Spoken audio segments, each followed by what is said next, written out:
Hello दोस्तों, स्वागत है आपका फिर से हमारे चैनल JSIQ एजुकेशन में। आज है 16 मार्च और आज हम डिस्कशन करेंगे दैनिक जागरण और जनसत्ता के जो भी करंट अफेयर्स और जो भी एडिटोरियल है उसको हम लोग दैनिक जागरण का ये राष्ट्रीय संस्करण को हम लोग डिस्कशन करेंगे। ये फुल्ली हिंदी मीडियम में होगा और हिंदी मीडियम के जो भी स्टूडेंट हैं उनको इंग्लिश न्यूज़पेपर पढ़ने में दिक्कत आती है और एडिटोरियल को समझने में दिक्कत आती है। तो हम लोग इस वीडियो के थ्रू यहाँ पे एडिटोरियल्स हो गया, करंट अफेयर्स हो गया और जो भी इवेंट जो नेशनल इंटरनेशनल न्यूज़ को इसमें कवर करेंगे। ठीक है, तो बने रहिएगा वीडियो के लास्ट तक। और आप लोगों का आंसर राइटिंग का एक अच्छा खासा आंसर राइटिंग कैसे करते हैं, कैसे करेंगे और इन सब चीज़ों पे भी समझ आप लोग अगर डेली एडिटोरियल पढ़ते हैं या फिर डेली आप अपडेट रखते हैं खुद को, तो आपको अच्छे अच्छे राइटर्स की जो थॉट्स होते हैं वो आपको यहाँ पे मिलेंगे। और तो हम आप बने रहिएगा वीडियो के लास्ट तक और हम लोग इस वीडियो में करेंगे दैनिक जागरण का राष्ट्रीय संस्करण। डेट है आज 16 मार्च।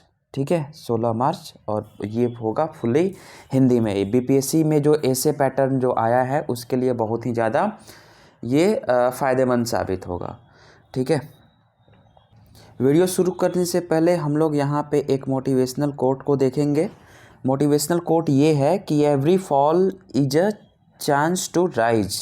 मतलब जब भी हम असफल होते हैं लाइफ में तो इसका मतलब ये नहीं होता है कि हम हमेशा के लिए असफल हो गए। वो एक चांस होता है कि भाई अब आप फेल कर गए हो तो कोई बात नहीं, फिर से हम लोग खड़े हो सकते हैं, फिर से मेहनत कर सकते हैं, फिर से आगे बढ़ सकते हैं। जैसे कि फेल का अगर देखा जाए, फेल FAIL, ठीक है, तो इसका किसी ने बहुत ही अच्छा वो मीनिंग निकाला है। F से होता है फर्स्ट, A से होता है अटैम्प्ट और I से होता है इन और L से होता है लर्निंग, यानी कि फर्स्ट अटैम्प्ट इन लर्निंग। सीखने में जो सीखने की जो पहली क्रिया जो होती है ना, पहला प्रयास होता है, वही फेल का मतलब होता है। ठीक है, तो ज़रूरी नहीं कि मतलब बार बार आप गिर रहे हैं तो इसका मतलब आप हमेशा गिर ही गए, आप असफल ही हो गए लाइफ में। ऐसा कुछ नहीं होता है।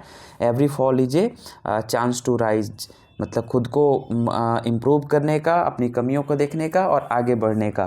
ठीक है, तो ज़रूरी नहीं होता है कि आप एक बार गिर गए तो हमेशा लाइफ में असफल ही हो गए। तो चलिए मोटिवेशनल कोट के साथ ही हम लोग देखते हैं कि आज के डेली न्यूज़पेपर में हम लोग क्या क्या मतलब देखेंगे। ठीक है, तो हम लोग इस न्यूज़पेपर में आज देखेंगे, दैनिक जागरण का ये राष्ट्रीय संस्करण है। तो पहला हम लोग ये देखेंगे कि अडानी मुद्दे पर आर पार के लिए उतरा विपक्ष। ठीक है, जो अडानी और अडानी का जो भी मुद्दा है, हिंडनबर्ग रिपोर्ट वाला और ईडी जांच क्यों नहीं करी, इसके बारे में थोड़ा बहुत हम लोग ये देखेंगे। फिर हम लोग देखेंगे कि यहाँ पे देखेंगे कि विदेशी वकील भी भारत में अब वकालत करने के लिए इनको भी वो मंजूरी मिल गई है, ये भी वकालत यहाँ पे कर सकते हैं। नेक्स्ट हम लोग न्यूज़ देखेंगे कि जो श्री अन्न जो है, जो मिलेट्स है, मिलेट्स 2023 वर्ष जो घोषित किया गया है मोटे अनाज के लिए, उसके बारे में देखेंगे। फिर यहाँ पे जो ऑस्ट्रेलिया में कुछ सिक्योरिटी रीजन की वजह से वहाँ का जो वाणिज्य दूतावास है उसको बंद कर दिया गया। ठीक है, इसके बारे में भी हम लोग पढ़ेंगे। ठीक है, और ऐसे ही जो भी इम्पोर्टेंट यहाँ पे न्यूज़पेपर है उसको, इम्पोर्टेंट न्यूज़ जो भी नेशनल और इंटरनेशनल है उसको हम लोग यहाँ पे करेंगे। ठीक है, फिर आगे हम लोग एडिटोरियल में देखेंगे। एडिटोरियल आज का बहुत ही शानदार है। ठीक है, यहाँ पे एडिटोरियल के बारे में मैं आपको बता देता हूँ। एडिटोरियल के बारे में हम लोग देखेंगे। ठीक है, और एक और ही बहुत ही शानदार न्यूज़ आज आप लोगों को पढ़ने मतलब अच्छा लगेगा कि जैसे कि महिलाओं के लिए महिला आयोग की नियुक्ति की जाती है, महिला आयोग बना हुआ है। वैसे ही पुरुषों के लिए भी राष्ट्रीय आयोग को गठित करने के लिए किसी ने एक याचिका दायर किया है, घरेलू हिंसा से पीड़ित पुरुष के लिए भी।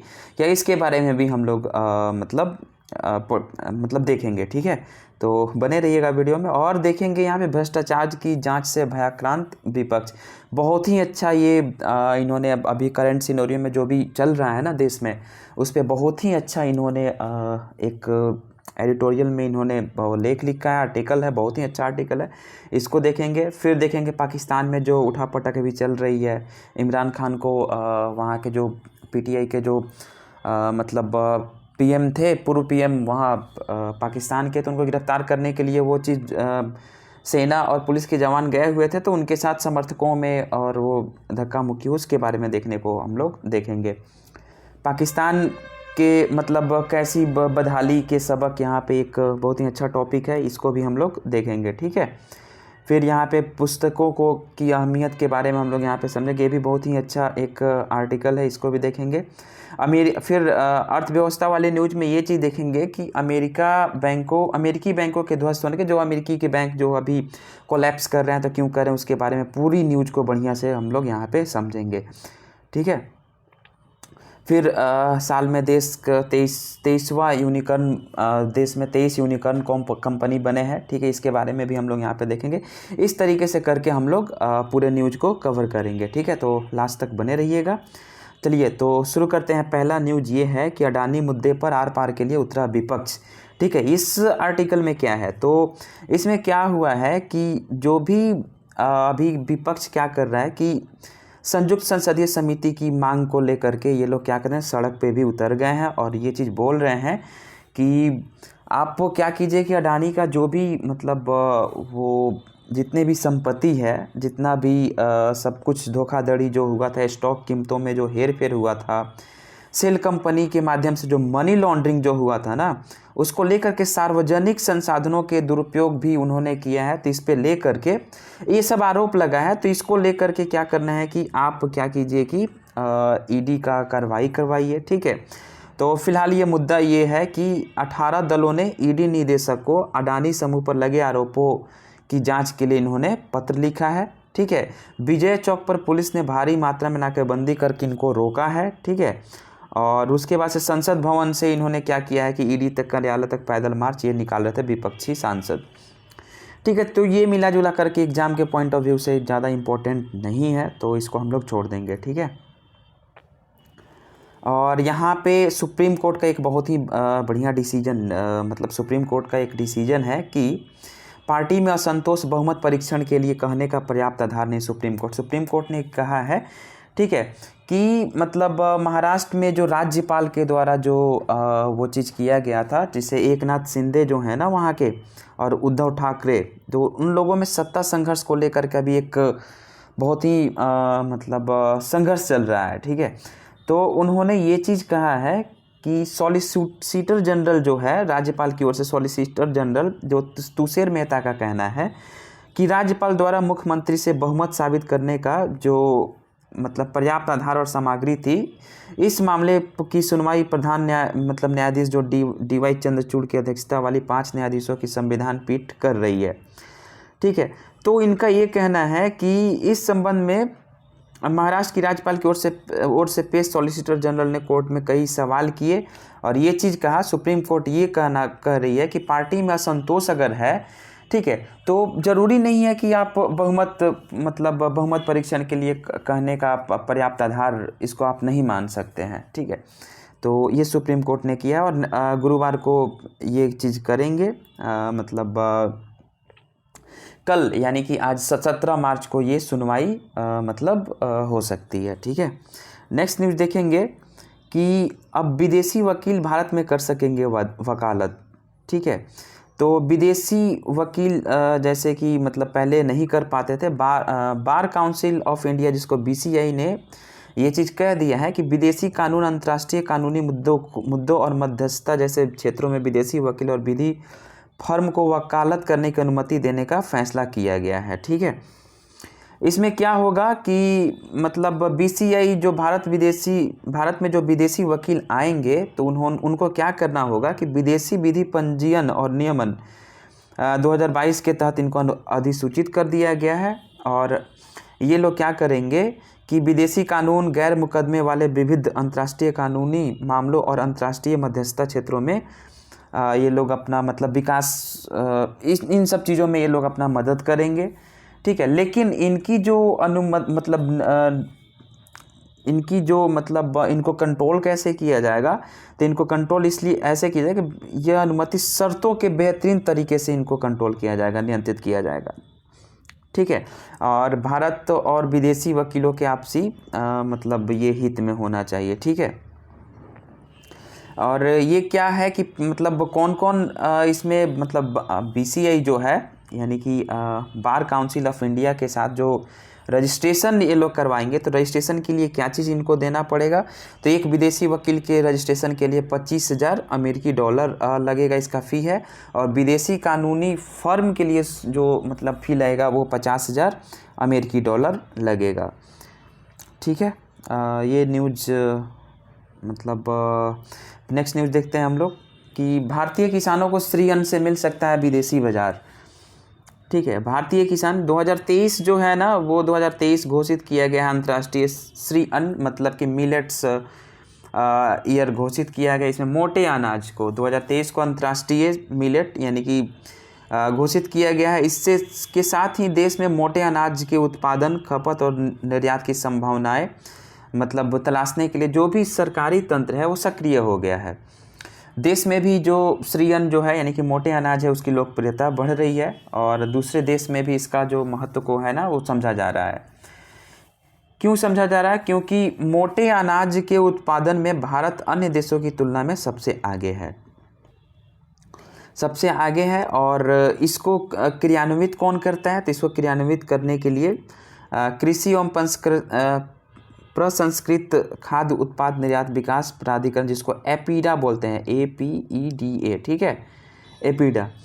और एपीडा को मतलब ये जिम्मेवारी सौंपा गया है और देश के जो 21 राज्यों में उत्पादन बढ़ाने की मतलब कार्य योजना भी बना ली गई है। और जो मतलब इस पे जो शोध किया जाएगा वो शोध करेगी कौन सी? तो India institute of millet research यानी कि IIMR, कृषि विश्वविद्यालय बेंगलुरु और यस बैंक को ये चीज़ दिया गया है।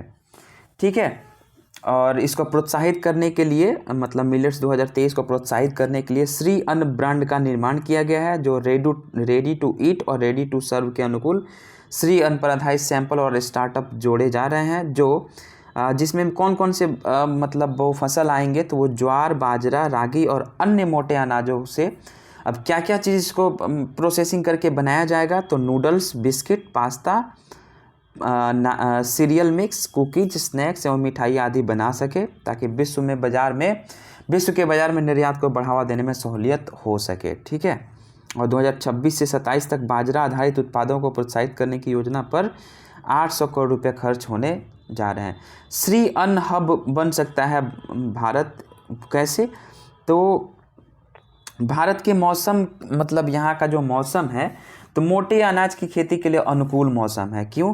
क्योंकि इसमें गेहूं, धान जैसी फसलों की तुलना में कम पानी की ज़रूरत होती है। ये ज़्यादातर पथरीले और कंकड़ वाले जो क्षेत्र होते हैं ना, वहीं पे मतलब मोटे अनाज की फसल को मतलब तैयार किया जाता है। ठीक है, हरियाणा जैसे हो गया, हरियाणा हो गया, राजस्थान हो गया, मध्य प्रदेश हो गया, उड़ीसा, छत्तीसगढ़, कर्नाटक, तमिलनाडु, असम, महाराष्ट्र, ठीक है, राजस्थान भी ये अभियान को चलाने के लिए जा रहे हैं। 21 राज्यों में श्री अन्न का उत्पादन और खपत बढ़ाने की कार्य योजना को तैयार किया जा रहा है। ठीक है, तो ये भारतीय किसानों को श्री अन्न मतलब ये विदेशों में भी इसको भेजा जाएगा। एक न्यूज़ बहुत ही खास न्यूज़ ये है कि ऑस्ट्रेलिया में सुरक्षा कारणों से बंद करना पड़ा भारतीय मानद वाणिज्य दूतावास। ये क्या हुआ? तो ये अचानक क्या हुआ कि खालिस्तान समर्थक जो हैं वो और मतलब क्या कर दिए थे कि जो कार्यालय का जो मतलब जो मेन डोर था ना उसको और बंद कर दिए थे। ठीक है, और ऑस्ट्रेलियाई जो PM भी उस पर अपना वो चीज़ किए, आश्वासन भी दिए, लेकिन उस पर कोई असर नहीं दिया। यहाँ पे ये जानने वाली बात है कि ऑस्ट्रेलिया के ब्रिस्बेन शहर में भारतीय मानद वाणिज्य दूतावास को खालिस्तान समर्थकों के कारण बुधवार के दिन क्या किया गया कि बंद मतलब कर दिया गया। ठीक है, यानी कि बंद कर दिया गया।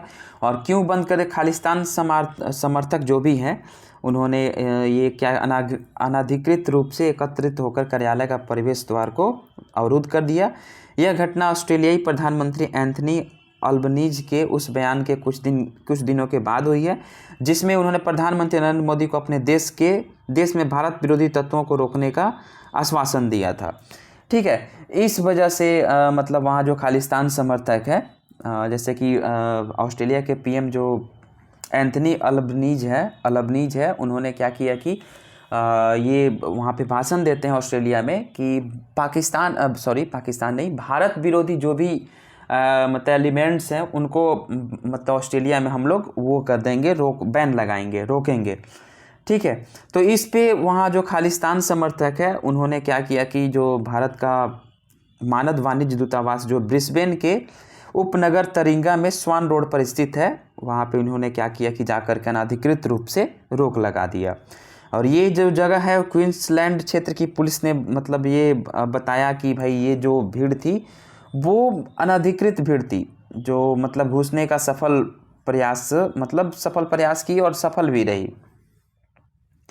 ठीक है, तो ये मतलब भारत से बाहर ऑस्ट्रेलिया का ये मतलब जो भारतीय मानव वाणिज्य दूतावास है उसको बंद करना पड़ा।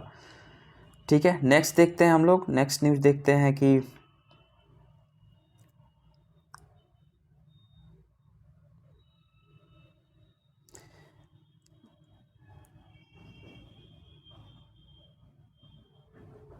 चलिए नेक्स्ट न्यूज़ हम लोग देखते हैं।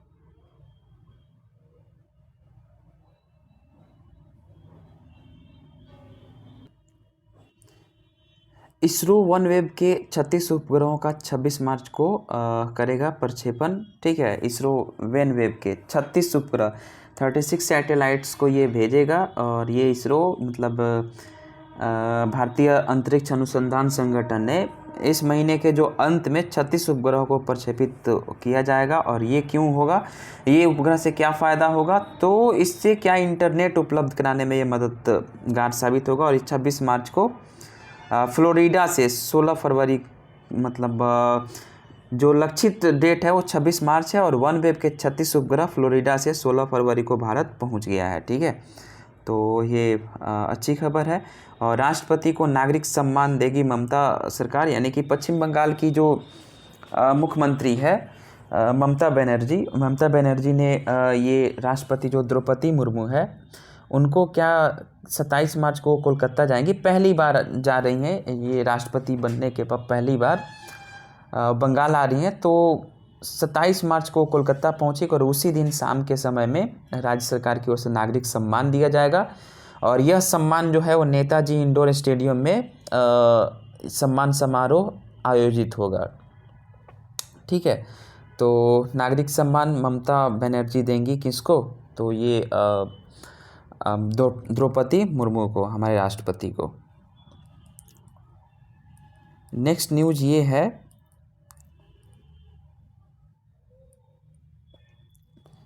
कि पुरुषों के लिए भी राष्ट्रीय आयोग की गठित, ये बहुत ही मतलब क्या बोलूँ मैं, अच्छा न्यूज़ है ये भी।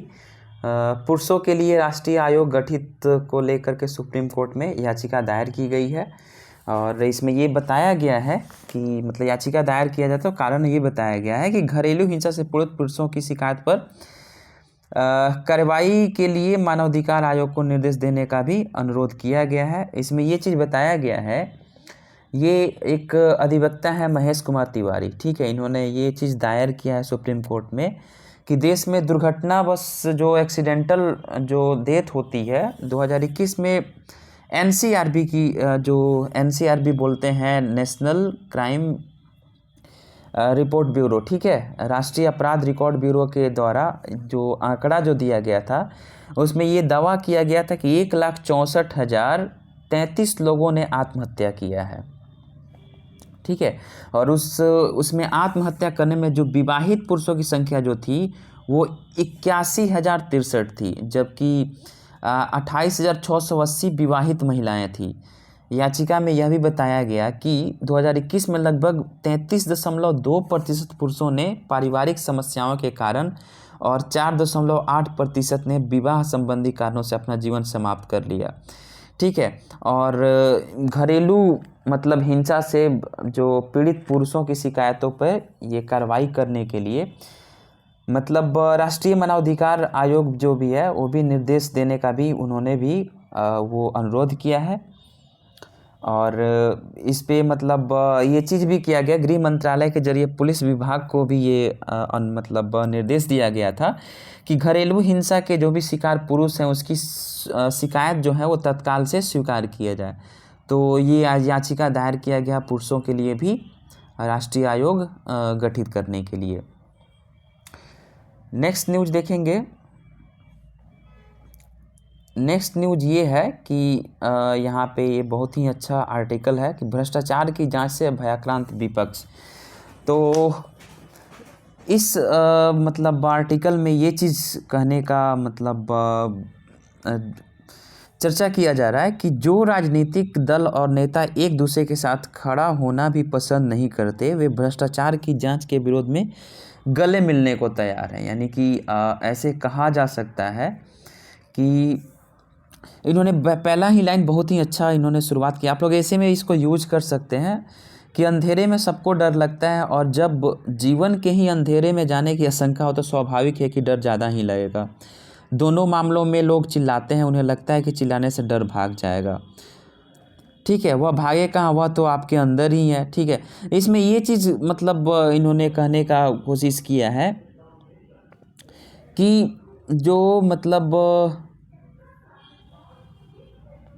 एक सेकेंड, इस आर्टिकल में बेसिकली ये कहने की बात की जा रही है कि अभी फ़िलहाल जो जितने देश में जो ईडी के छापे पड़ रहे हैं, या फिर जितना जो जांच एजेंसी है, सरकारी जांच एजेंसी, वो जो इतना जांच कर रही है, क्या वो सही है?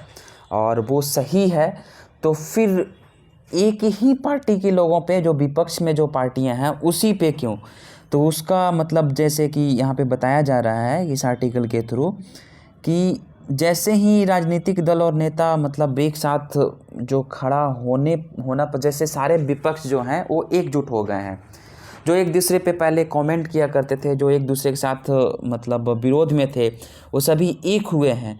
और ये राष्ट्रीय एजेंसी जो जांच एजेंसी है, उनसे ये लोग डरे हुए हैं। तो क्या ये एक ही पार्टी के लोग भ्रष्टाचार करते हैं? एक ही विपक्ष के लोग ही करते हैं? तो इस चीज़ पे मतलब ये प्रश्न चिन्ह खड़ा होता है। आधा दर्जन से ज़्यादा नेता महीनों से जेल में हैं और जमानत मिलने के उनको आसार नहीं दिख रहे हैं। ठीक है, और ये देश में जो पहली बार ऐसे भ्रष्टाचार पे ऐसे प्रहार किया जा रहा है। ठीक है, विपक्ष के पास दो तरह के हथियार हैं, जिसमें एक मोदी सरकार केंद्रीय जांच एजेंसियों का जो राजनीतिक दुरुपयोग कर रही है, और दूसरा केवल विपक्ष के नेताओं के खिलाफ ही भ्रष्टाचार की जांच क्यों हो रही है।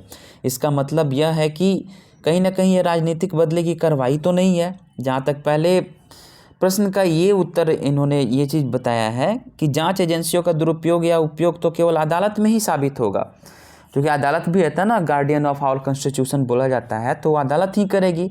लेकिन विपक्ष पे ही सारा आरोप क्यों? ये कहीं पक्षपात तो नहीं है? तो फिर सत्तारूढ़ जो रूलिंग पार्टी है, उनके लोगों का ये कहना है कि ऐसा तो नहीं है कि मतलब देखा जाए तो एक दर्जन से राज्यों में गैर बीजेपी दलों की जो सरकारें हैं, ठीक है, तो मतलब नेताओं के भ्रष्टाचार की जांच को किसने रोका है? आप कीजिए। 10 साल से कांग्रेस की सरकार रही, लेकिन तो कांग्रेस विपक्ष में तो बीजेपी या फिर अदर दल के नेता रहे, तो उन लोगों पे आपने जांच एजेंसी क्यों नहीं बैठाया? ठीक है, लेकिन ये मतलब थोड़ा सा पॉलिटिकल मतलब आर्टिकल है, तो ये एग्ज़ाम के पॉइंट ऑफ व्यू से ज़्यादा वो चीज़ नहीं है। लेकिन यहाँ पे एक ये ज़रूरी बात ये चीज़ है कि मतलब राजनीतिक जो भी रूलिंग पार्टी राजनीतिक दल है, वो कहीं ना कहीं मतलब सरकारी जांच एजेंसियों का दुरुपयोग करती है। तो इसका सरकारी जांच एजेंसियों का दुरुपयोग करती है या नहीं करती, इसका जो डिसीजन होगा वो तो अदालत ही बताएगी। ठीक है, और यही आर्टिकल में ये थोड़ा सा मतलब राजनीतिक विशेषज्ञ हैं, और ये वरिष्ठ मतलब कॉलमनिस्ट हैं, तो फिर इसके बारे में मतलब ये चीज़ है। ठीक है, नेक्स्ट ये है कि पाकिस्तान में जो उठापटक की स्थिति है, तो पाकिस्तान के जो पूर्व प्रधानमंत्री इमरान खान की गिरफ्तारी करने के लिए जैसे ही सेना के जवान अपने मतलब वहाँ गए, फिर उनको क्या हुआ कि पीछे हटना पड़ा। शहबाज शरीफ की भी इसमें शिकायत हुआ कि भाई आपके जवान और आपके सेना गए, लेकिन इमरान खान को गिरफ्तार नहीं कर पाए। ठीक है। पाकिस्तान में यह पहली बार भी सुनने को ये चीज़ मिल रहा है कि राजनीतिक दल समर्थक अपने ही सेना को खुली आलोचना कर रहे हैं। ये कभी नहीं हुआ है। पाकिस्तान के लिए सामान्य घटनाक्रम नहीं है, और आर्थिक बदहाली के साथ जो पाकिस्तान है वो राजनीतिक बदहाली की ओर भी एक कदम बढ़ रहा है। तो आर्टिकल में यही सब सारा चीज़ को लिखा गया है। यहाँ पे बहुत ही अच्छा ये आर्टिकल है कि पाकिस्तान के बदहाली के सबक, मतलब इससे सभी को सीखना भी चाहिए। कि जानते हैं एक बात ये चीज़ है कि नैतिकता और मानवीय संवेदनशीलता का ह्रास जो होता है ना, व्यक्ति को ही नहीं बल्कि राष्ट्र को भी अंदर से खोखला बना देता है। कैसे? तो अभी देखिए, अभी क्या हुआ कि भारत में जो तुर्की में जो भूकंप आया हुआ था, ऑपरेशन दोस्त चलाया था भारत ने, और पूरे तरीके से इन्होंने, जैसे भारत ने क्या किया कि उसका तुर्की का मदद किया। ठीक है, वैश्विक स्तर पे भारत की प्रशंसा हुई, लेकिन पाकिस्तान यहाँ फिर भी क्या किया कि इसको, मतलब ईर्ष्या भरी और द्वेष को प्रकट किया भारत के प्रति। ठीक है। और क्या पाकिस्तान अपने खुद को इस्लामी देश तो कहता है, लेकिन दूसरे इस्लामी देश को जाने वाली जो आपातकालीन सहायता में क्या करता है कि रोड़े भी अटकाता है ये। ठीक है। जैसे कि अभी अफ़गानिस्तान में भारत ने जाकर के वो मतलब हेल्प पहुंचाया वहाँ भी, तो वहाँ भी पाकिस्तान विश्व में वैश्विक स्थिति पे क्या करता है कि भारत की आलोचना करता है, और जब आलोचना करता है तो खुद ब खुद उसको शर्मिंदगी महसूस, मतलब शर्मिंदा होना पड़ता है। ठीक है। और भारत में एक चीज़ है कि भारत को शांति दूत के रूप में माना जाता है। कहीं भी कुछ भी हुआ है तो शांति दूत के रूप में ये भारत हमेशा खड़ा रहता है, सहायता पहुंचाने के लिए हमेशा खड़ा रहता है। 26 नवंबर 2008 को जो मुंबई में हमला, ये पाकिस्तान में ही, मतलब पाकिस्तान में उसके जो अपराधी हैं, ठीक है, वो मतलब 26/11 का जो भी आतंकी हमला हुआ, तो उसके जो आतंकवादी हैं वो वहाँ पे खुलेआम घूम रहे हैं। ठीक है। पाकिस्तान में अपने यहाँ जो क्या किया है कि अल्पसंख्यक जो भी लोग हैं पाकिस्तान में, उन लोगों को ख़त्म कर दिया है, और भारत में जो भी मुस्लिम, जो इस्लाम धर्म को मानने वाले जो लोग हैं, उसके लिए पाकिस्तान क्या करता है कि विश्व पटल पे अपनी बात को रखता है कि भारतीय मुसलमानों के साथ अत्याचार हो रहा है, तो ये हो रहा है, वो हो रहा है, ऐसे करके ये चीज़ पाकिस्तान करता है, और ख़ुद अंतर्राष्ट्रीय चिंता व्यक्त भी करता है। और क्या होता है उससे, वो खुद ही हंसी का पात्र बन जाता है। और इन्होंने एक बहुत ही अच्छा महाभारत का उदाहरण दिया है कि यक्ष और युधिष्ठिर संवाद में, मतलब ये राइटर जो है ना, उन्होंने कहा है कि दान जो होता है ना, वो दान सुपात्र को ही दिया जाता है। ठीक है। और सुपात्र को ही देना चाहिए। जाहिर है कि भारत के लिए अब पाकिस्तान जो है वो सुपात्र की श्रेणी में नहीं आता है। और कहीं ना कहीं ये भारत से जो पाकिस्तान है ना, प्रतिस्पर्धा की जो मतलब अंधी होड़ जो मची हुई है ना प्रतिस्पर्धा करने के लिए, तो इसमें ये अंधा हो गया कि अपने लोगों के हित, जो भी हित की बात है ना, पाकिस्तान के लोगों के जो हित की बात है, उसकी जो पूर्ति करने में प्राथमिकता ही नहीं दे रहा है। जैसे भुखमरी है, बेरोजगारी है, गरीबी है वहाँ पे, तो शिक्षा पे है, स्वास्थ्य पे है, तो वहाँ पे वो कभी ध्यान ही नहीं दे रहा है। बस ये क्या है कि इसको बस क्या करना है कि इंडिया को पीछे छोड़ना है, बस कंपटीशन करना है। लेकिन कंपटीशन करने से पहले अपने देश में ये देखता नहीं है। और वहाँ के जो भी, मतलब पाकिस्तान के सभी जितने भी युवा जो लोग हैं, उनको क्या करता है कि इस तरीके से तैयार किया जाता है, और दुनिया का सबसे, मतलब इस तरीके से कट्टरता तैयार करता है, और दुनिया के लिए सबसे असुरक्षित देशों में भी पाकिस्तान खुद को खड़ा कर दिया है, और हिंसा का साम्राज्य ही पूरा बना दिया है। तो इसी बात को ये राइटर लिखते हैं कि ये मानवाधिकार का ये हनन भी करता है, और नैतिकता और मानवीय संवेदनशीलता का ह्रास व्यक्ति को ही नहीं बल्कि क्या करता है कि राष्ट्र को भी अंदर से खोखला बना देता है। खान अब्दुल गफ्फार खान की बात करें, बहुत ही अच्छे एक क्रांतिकारी थे, जो देश की आज़ादी में देशभक्त थे, और देश की आज़ादी में क्या किया, इन्होंने बहुत बड़ा योगदान दिया। लेकिन क्या हुआ कि जैसे ही बंटवारा होता है तो खान अब्दुल गफ्फार खान उधर पाकिस्तान की तरफ शिफ्ट होते हैं, लेकिन उनके जो मूल्य थे, उनके जो विचार थे, क्या पाकिस्तान उन चीज़ों को अभी तक संजो करके रखा है? क्या अभी तक उनके आदर्शों पे वो पाकिस्तान चलता है? कभी नहीं। लेकिन अगर भारत में देखा जाए तो गांधी के विचार आज भी भारत ही नहीं बल्कि विश्व गांधी के विचार को अपनाता है, और जितना भी उनके जो मूल्य हैं, विचार हैं, वो चीज़ सभी स्तर पे भारी भी पड़ा था और आज भी विश्व और भारत उसको अपना करके चलता है। फिर नेक्स्ट ये लाइन लिखते हैं कि नेक्स्ट लाइन ये इनका ये चीज़ कहना है कि कहीं ना कहीं जो महात्मा गांधी जैसे देशभक्त या फिर और भी जो भी देशभक्त हुए जो भारत में थे, उनके मूल्यों को आज हम लोग ले करके चलते हैं, तो कहीं ना कहीं क्या है कि उससे क्या होता है कि देश विकास की ओर जाता है, लेकिन उससे कुछ लोकतंत्र में नीतियाँ बनती है, ठीक है। और वो लोकतंत्र जो भारत में उसको पनपने में सहयोग करता है। कैसे? तो क्या होता है कि लोकतंत्र नैतिकता के स्थान पे मतान्धता को बढ़ावा पाकिस्तान में इन सब चीज़ों को दिया गया, ठीक है, कि आपको नेतृत्व करने का शक्ति दिया जाएगा।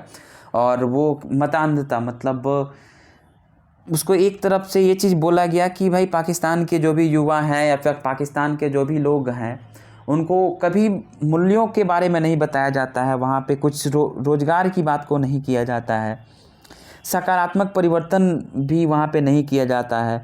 लेकिन वहीं भारत में क्या है कि भारत में नैतिकता पे बल दे करके लोकतंत्र में उसको निहित किया जाता है। और लोकतंत्र में क्या होता है कि लोकतंत्र में जड़ों में जो निरंतर खाद और पानी देते रहना भी आवश्यक होता है। भारत ने पिछले दशक जो नीतिगत परिवर्तन हुए उसके आर्थिक, सामाजिक और सांस्कृतिक पक्षों पर भी सकारात्मक प्रभाव पड़े हैं। तो कहीं ना कहीं जो भी यहाँ पे गवर्नमेंट जो यहाँ पे योजनाएं बनाती है, तो कहीं ना कहीं आम जनों के लिए सक्रिय है और आम जनों के लिए उपयोगिता साबित होते हैं। कल्याणकारी योजनाओं को भी यहाँ पे किया गया है। तो पाकिस्तान को इन सब चीज़ों पे क्या बदहाल जो अभी स्थिति है, तो उसका स्थिति का एकमात्र यही कारण है कि कहीं ना कहीं प्रतिस्पर्धात्मक रूप से किसी और को नीचे दिखाने के लिए खुद का नुकसान करना, ठीक है। तो गर्त में पाकिस्तान को पहुंचने का यही कारण है कि भविष्य की दृष्टि में अनुपस्थिति, जो भविष्य को देख करके नहीं चलता है, और स्वार्थ और लालच है। और इसका मुख्य जो आधार है इन राइटर के अनुसार, ये क्या करता है, भारत विरोध और हिंदुओं तथा भारतीय संस्कृति के प्रति उनकी ओर से घोर घृणा है। और भारत और हर भारतीयों को इस तथ्य को याद रखना आवश्यक है। हमको भी इन सब चीज़ों को याद रखना चाहिए कि पाकिस्तान की अभी बदहाली स्थिति क्यों है, ठीक है। कहीं ना कहीं कट्टरता है, कहीं ना कहीं इस्लाम को बढ़ावा देना है, कहीं ना कहीं एक ही चीज़ को, कहीं ना कहीं किसी चीज़ को नीचे दिखा करके आगे बढ़ने की आगे बढ़ने की होड़ है, लेकिन खुद का नुकसान कर रहा है ना।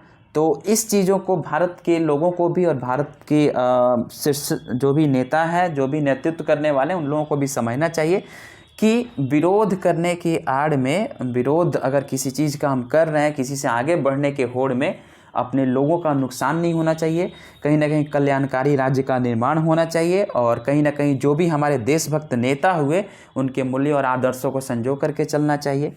तो ये आर्टिकल का यही मेन उद्देश्य है, ठीक है। एक ही बहुत ही बढ़िया ये यहाँ पे छोटा सा आर्टिकल ये है कि युद्ध स्तर पर हो काम, कि ये जो लाइनें हैं ना, ये इस बात को लेकर के कहा गया है कि अभी गर्मी का मौसम है, गर्मी का मौसम आ रहा है, तो बिहार में पानी का जो मैटर है उस पे लेकर के बहुत सारी हत्याएं भी होती है, ठीक है। जैसे नदी तालाब और जो भी नदी तालाब और प्राकृतिक रूप से अच्छी बारिश का यहाँ पे वरदान भी है, कि प्रकृति का वरदान है कि यहाँ पे बिहार में तो अच्छी बारिश भी होती है, लेकिन फिर भी बालू के लिए बालू का जो अवैध खनन है, पेड़ों की कटाई है, कहीं ना कहीं ये क्या किया गया है कि नदियों को कहीं ना कहीं बर्बाद कर दिया और उसके प्रवाह को कहीं ना कहीं अवरुद्ध कर दिया है। इसके लिए पानी की किल्लत देखने को मिलती है, ठीक है। तो दबंगई करने से भी पानी को लेकर अवैध खनन पे जब से ही रोक लगेगा तो फिर हमको कामयाबी मिलेगी। और दबंगई जो लोग करते हैं पानी को लेकर के, उन लोगों पे भी सख्ती से निपटना पड़ेगा। ठीक है। पिछले मानसून में 1000 से 1200 मिलीमीटर औसत मुकाबले में आधी बारिश भी नहीं हुई है।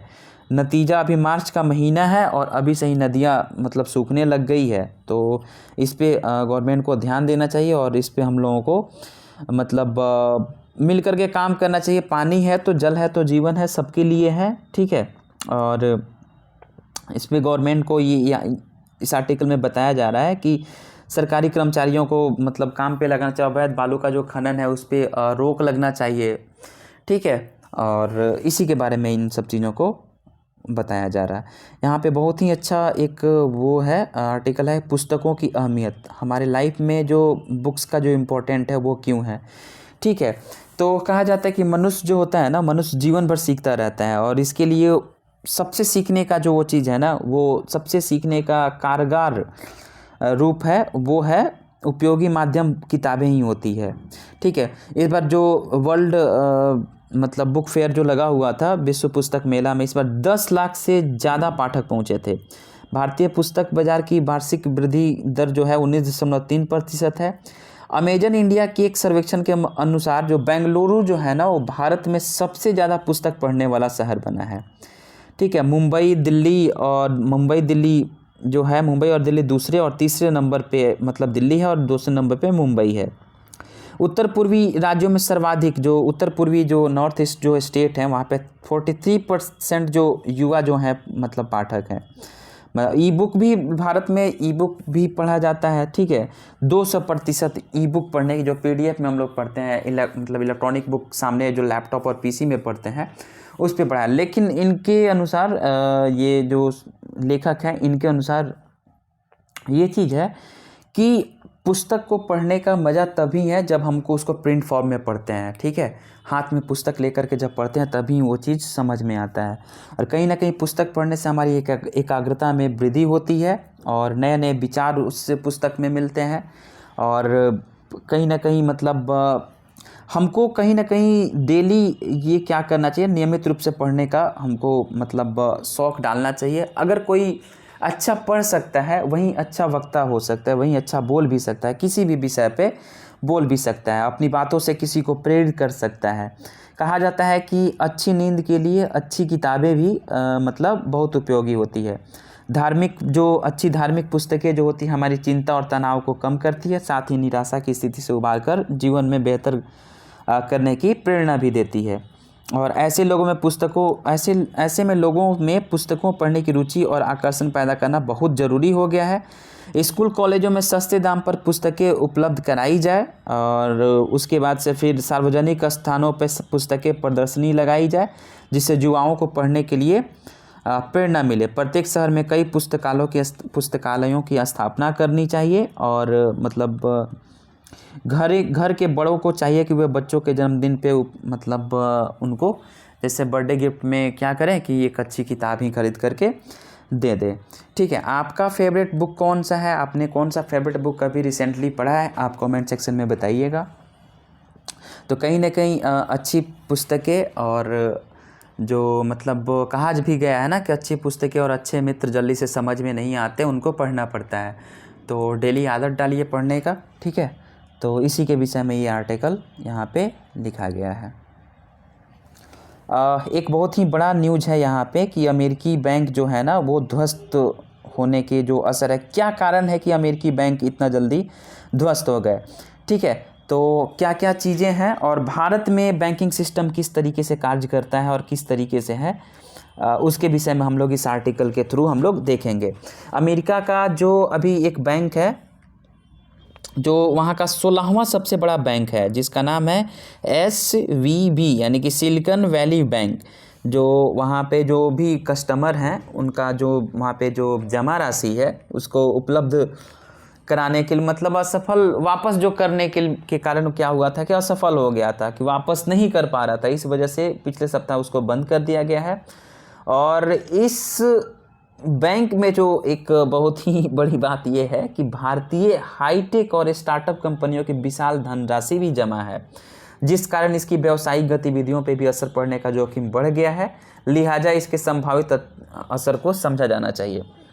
विश्व की जो तमाम हाईटेक कंपनी है ना, जो भी मतलब टेक्नोलॉजी से जुड़ी कंपनी है, उसका सबसे बड़ा जो सेंटर है वो अमेरिका के उत्तरी कैलिफोर्निया में सिलिकॉन वैली है, जहाँ पे पिछली सदी के जो मतलब छठे दशक की अगर बात करें तो बड़ी बड़ी सिलिकॉन से चिप बनता है ना, वो सिलिकॉन एक मतलब सिलिकॉन जैसे इंटीग्रेटेड सर्किट का आप लोगों ने नाम सुना होगा, आईसी। ठीक है, तो कंपनियों ने वहाँ पे सिलिकॉन वैली के नाम से ही जाना था, वहाँ पे सिलिकॉन की अधिक मात्रा पाई जाती है। इस वजह से वहाँ पे बहुत सारी कंपनियों ने वहाँ पे अपना कंपनी खोला था। वहाँ पे वर्तमान में क्या हुआ था कि न्यूयॉर्क और हांगकांग के बाद विश्व में न्यूयॉर्क मतलब 1 नंबर पे है और हांगकांग 2 नंबर पे है। ठीक है, और तीसरे नंबर का सबसे धनी क्षेत्र इसको माना जाता है। गूगल, फेसबुक और एप्पल जैसी तमाम बड़ी कंपनी का व्यापार का मुख्य केंद्र यही है, यह क्षेत्र है। कौन सा क्षेत्र है? तो ये कैलिफोर्निया में स्थित सिलिकॉन वैली है। ठीक है, और यहाँ पे 2022 में दिसंबर 2022 में सिलिकॉन वैली के 8 बड़े व्यावसायिक प्रतिष्ठानों की संपत्ति $208 अनुमानित की गई थी। और यहाँ पे भारतीय मूल के लोगों की जनसंख्या का महज, अगर भारतीय मूल मतलब इंडियन ओरिजिन के लोगों का जनसंख्या की बात करें, पॉपुलेशन वहाँ पे कितनी है जो इंडिया से वहाँ जा कर के रह रहे हैं, उनका जो है परसेंटेज है वो लगभग 6% ही है, ज़्यादा नहीं है, 6% ही है। लेकिन बड़े बड़े जो औद्योगिक प्रतिष्ठान हैं भारतीय शीर्ष पदों पे हैं। ठीक है, जैसे स्टार्टअप क्षेत्र में जो स्टार्टअप जो लोग कर रहे हैं, जो स्टार्टअप जो कंपनियां हैं, तो वहाँ पे लगभग 40% जो कंपनी है ना स्टार्टअप्स जो है वो भारतीय मूल के अमेरिकी नागरिक और भारत के उद्यमियों द्वारा लगाए गए हैं। साथ में 23% जो ई कॉमर्स की कंपनियां जो है वो भारतीयों के हाथ में है। ठीक है, तो ये बहुत ही मतलब बड़ी बात है कि 23% ई कॉमर्स की जो कंपनियां हैं वो भारतीयों के हाथ में है। और सिलिकॉन वैली इन दिनों अलग रूप में चर्चा में इसलिए है क्योंकि यहाँ पे अमेरिका का 16वां नंबर का सबसे बड़ा बैंक जो SVB यानी कि सिलिकॉन वैली बैंक जो है वो क्या किया है कि कस्टमर जो वहाँ पे अपना पैसा जमा किए थे उसको लौटाने मतलब वापस करने में असफल हो गया, जिस कारण से 10 मार्च के दिन उसको बंद कर दिया गया है। प्रवासी लोगों में भी प्रवासी कंपनी जो भी बाहर की जो कंपनियां हैं और नागरिकों जो प्रवासी नागरिक है, यह बैंक लोकप्रिय रहा है क्योंकि मतलब यहाँ पे अमेरिका और अमेरिका के बड़े बैंकों की अपेक्षा इसमें खाता खोलना और संचालन करना बहुत ही आसान है। यहाँ पे क्या है कि प्रवास और सोशल सिक्योरिटी नंबर की बाध्यता के कारण बड़े बैंकों में लोग खाता नहीं खोल पाते थे, इसलिए सिलिकॉन वैली बैंक में अधिकांश भारतीय हाईटेक एवं स्टार्टअप कंपनियां की जो जमा राशि जो है वो $2.5 लाख से अधिक है, कुछ की तो $10 लाख से भी ज़्यादा है। वर्ष 2008 में जो लेहमन ब्रदर्स जो बैंक के दिवालिया हो जाने से पूरे विश्व की अर्थव्यवस्था जो हिल गई थी, उसे पटरी पे लाने में बहुत ही वर्ष लग गए, काफ़ी समय लग गए। लेकिन उसके बाद से यह दूसरा सबसे बड़ा बैंक संकट में है जो वैश्विक स्तर पर वित्तीय अस्थिरता को उत्पन्न कर सकता है। किंतु अमेरिकी सरकार और फेडरल डिपॉजिट इंश्योरेंस कॉरपोरेशन द्वारा उठाए गए जो कदम है वो कहीं ना कहीं इसको नियंत्रण करने में कारगर साबित हो सकते हैं, क्योंकि बड़ी संख्या में भारतीय जो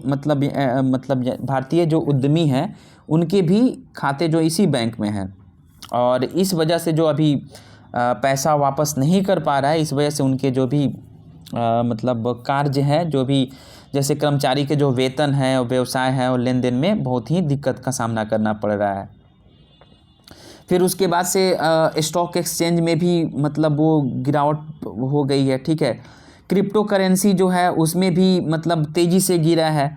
क्रिप्टो करेंसी जो तेज़ी से गिरा है, कहीं ना कहीं उसका जो क्रिप्टो करेंसी कहीं ना कहीं खोखलापन का द्योतक है, जिसमें मतलब ये चीज़ उसमें निवेश करने वालों के लिए बहुत बड़ी ये चेतावनी की भी बात है कि अगर आप क्रिप्टो करेंसी में अगर आप इन्वेस्ट करते हैं, अगर कोई बैंक जो सबसे बड़ा बैंक है, जैसे कि अभी देखिए ये 16वें नंबर का बैंक है जो सिलिकॉन वैली बैंक, लेकिन क्या हुआ कि जैसे ही मतलब ये बैंक कोलैप्स होने के कगार पे पहुंचा है, मतलब वो पैसा जो लोग जमा किए थे वो पैसा बैंक वापस नहीं कर पा रही है, तो देखिए वो असफल हो गया।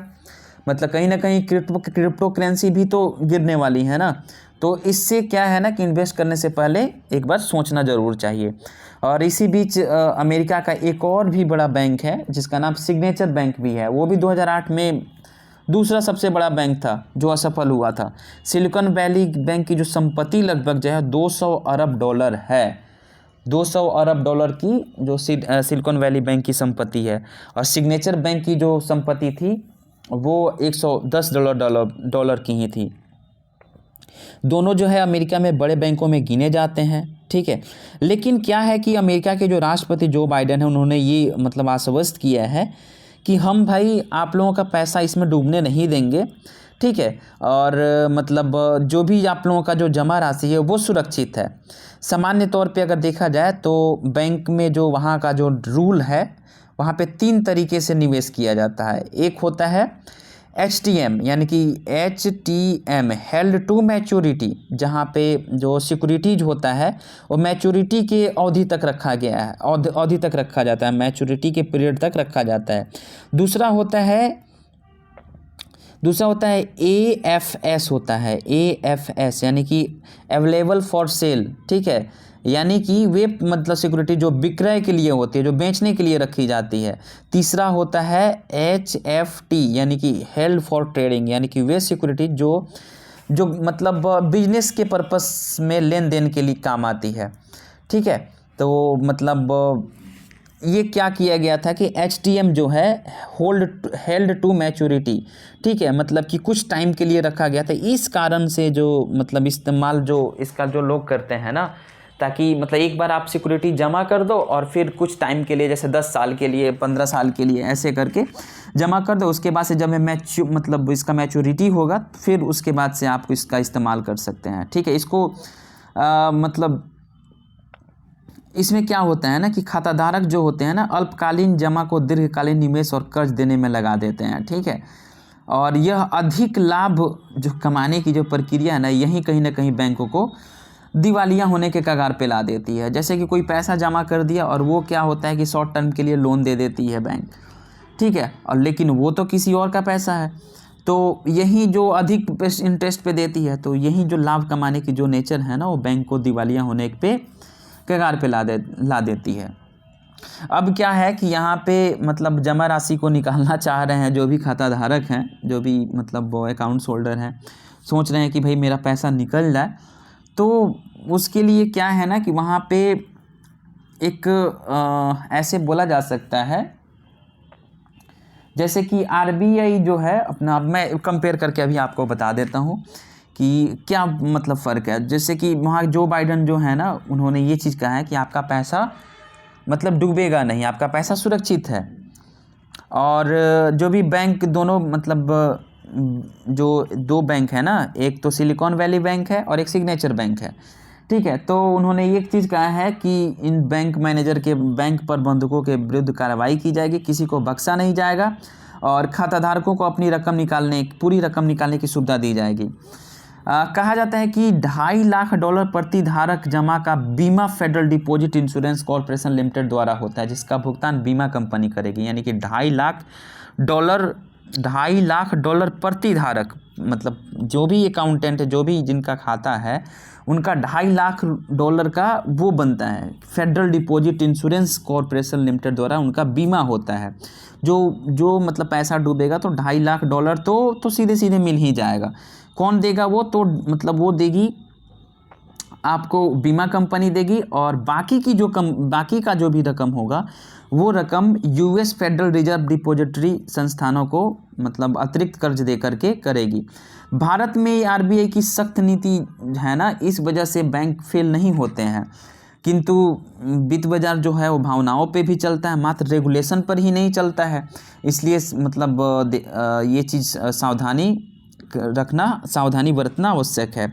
यहाँ की जो बीमा जो है वो केवल 5 लाख रुपए तक की ही जमा राशि का होता है।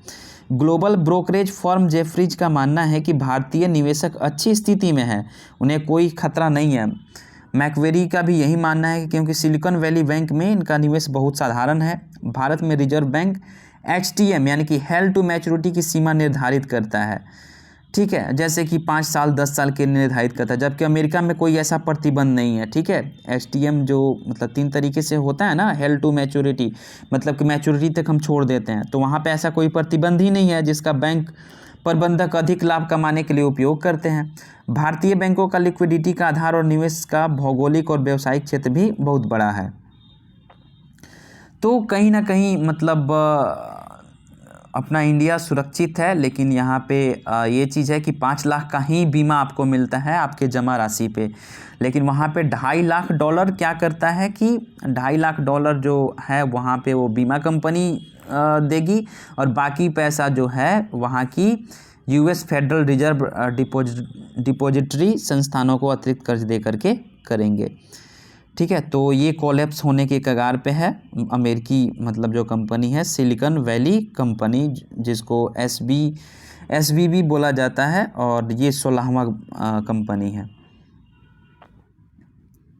नेक्स्ट न्यूज ये है कि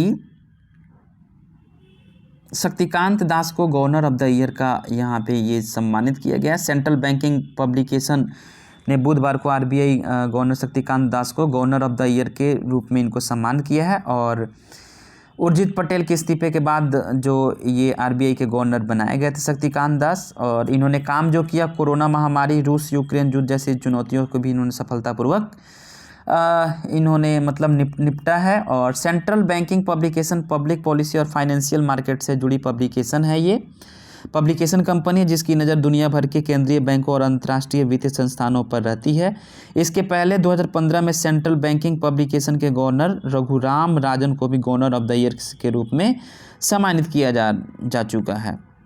और अपने अवार्ड नोट में इन्होंने ये चीज़ बताया कि भारत का GDP 10 वर्ष में 90% बढ़ा है, और प्रति व्यक्ति आय में 70% की बढ़ोतरी हुई है। प्रति व्यक्ति आय $2400 प्रति वर्ष हो गई है, जो 2010 में $1000 हुआ करती थी। ठीक है, तो शक्तिकांत दास को गवर्नर ऑफ द ईयर का सम्मान मिला है। पिछले साल देश में 23 यूनिकॉर्न कंपनी बने हैं, फिर चीन को पीछे छोड़ा। ठीक है, भारत में 23 यूनिकॉर्न कंपनी बना। यूनिकॉर्न कंपनी ऐसा कंपनी होता है जो मतलब भारत में $1 अरब का मतलब कार्य करती है। $1 अरब उसका मतलब मूल्यांकन वाली ऐसी कंपनी की जो संख्या है वो 96 हो गई है, और 2021 के मुकाबले में तो आधी ही है। 2021 में 44 बना था, और इस बार देखा जाए तो 73 बना है, और इनकी कुल संख्या 73 पहुंच गई है। और वर्ष 2023 में यूनिकॉर्न में से 9 शीर्ष 3 महानगरों को छोड़कर दूसरे शहरों से है। ठीक है, तो ये चीज़ है कि पिछले साल देश में 23 यूनिकॉर्न कंपनी बने। ठीक है, 2022 में।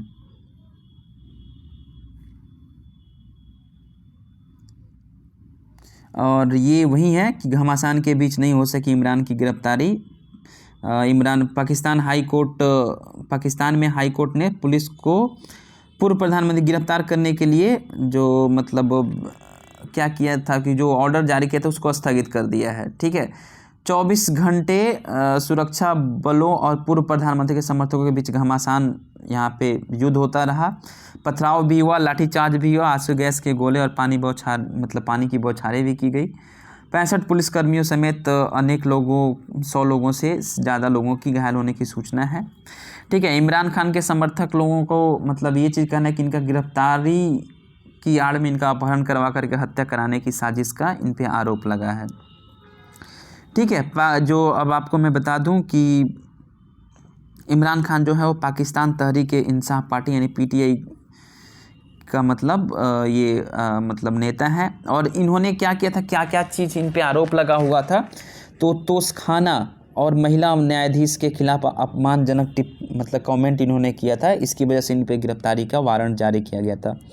तोशखाना क्या है, तो तोशखाना ये चीज़ है जो मतलब 2018 से 2022 तक इमरान खान जब PM रहे थे वहाँ पे पाकिस्तान में, तो उन्होंने विदेशी सरकार से जो भी उपहार मिले, कीमती उपहार मिले, उसको क्या कि सरकारी खजाने में इन्होंने जमा नहीं किया है, वो अपने पास रख लिया, या फिर कम उसका जो भी कम प्राइस लगा करके कम प्राइस ही उसका दिया है।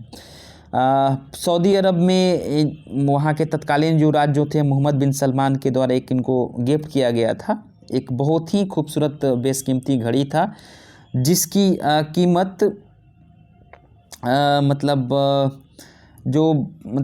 ये इनको दिया गया था। 7 घड़ियाँ अभी तक इनको मिली है। ठीक है। इसमें से एक घड़ी $3 लाख कीमत वाली है, ठीक है। तो 7 ऐसी 7 घड़ियाँ हैं और मतलब इसी को तोशखाना मामला बोला जाता है। और बस यही बात है। उसके बाद से यहाँ पे देख लीजिए कुछ साइंस एंड टेक का न्यूज है कि परमाणु संचालित पनडुब्बियों वाला 7वां देश बनेगा ऑस्ट्रेलिया, ठीक है। पहले नंबर पे है अमेरिका, दूसरे नंबर पे रूस है, तीसरे नंबर पे चीन है, ब्रिटेन है, फ्रांस है, भारत है कितने नंबर पे? 7वें नंबर पे है भारत, ठीक है।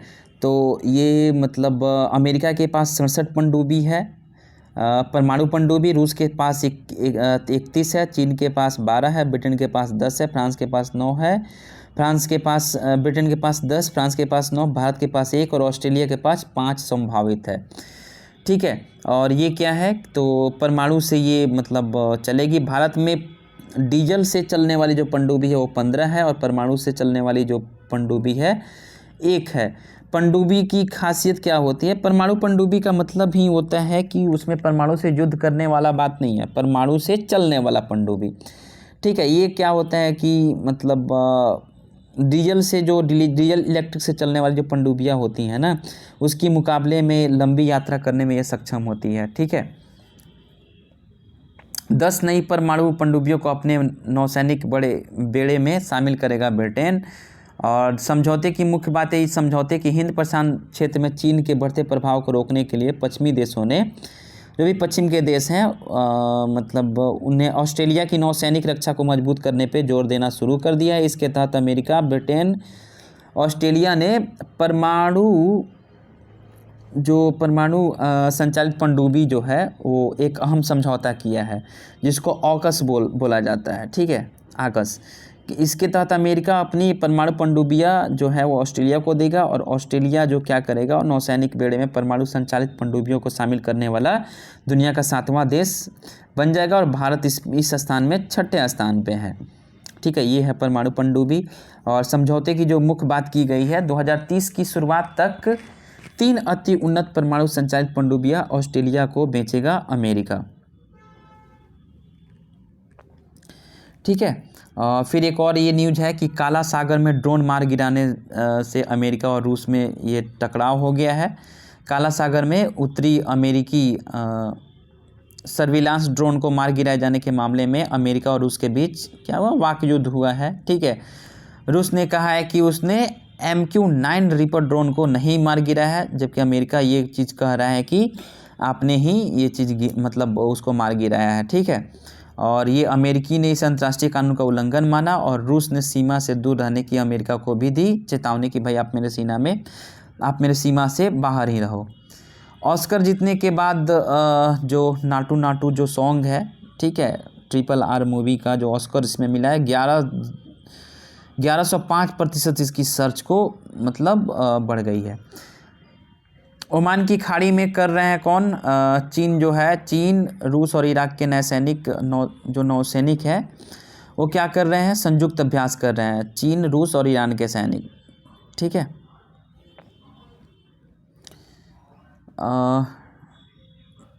नेक्स्ट न्यूज़ देखते हैं।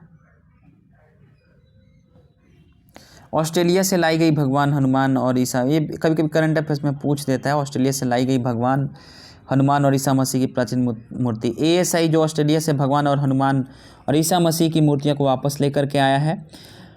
हनुमान की मूर्ति तमिलनाडु के विष्णु मंदिर से 1961 में चोरी हुई थी और 14-15 शताब्दी की है, ठीक है, तो वहीं लाया गया, ठीक है।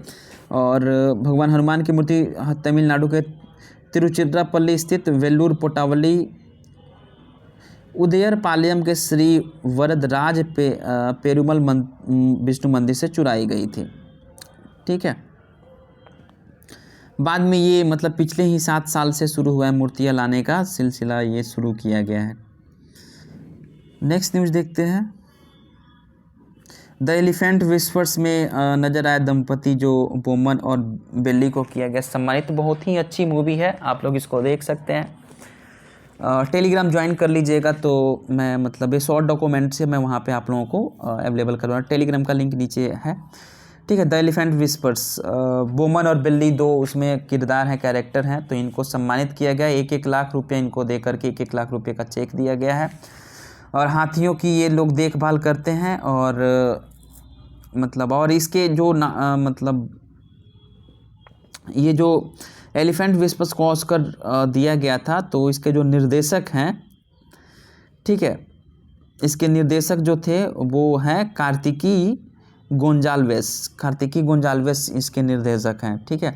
और स्टालिन जो वहाँ के तमिलनाडु के जो मुख्यमंत्री हैं, उन्होंने आकर के इसको वो किया है, स्वागत किया है इन लोगों को, और 1-1 लाख रुपये को इन लोगों ने मतलब वो 1-1 लाख रुपये का वो चेक दिया है, ठीक है। तो कैसा लगा आज का लेक्चर आप लोग कमेंट सेक्शन में बताना मत भूलिएगा। अपने दोस्तों से शेयर कीजिएगा, जो कि वीडियो बनाने में बहुत मेहनत लगता है।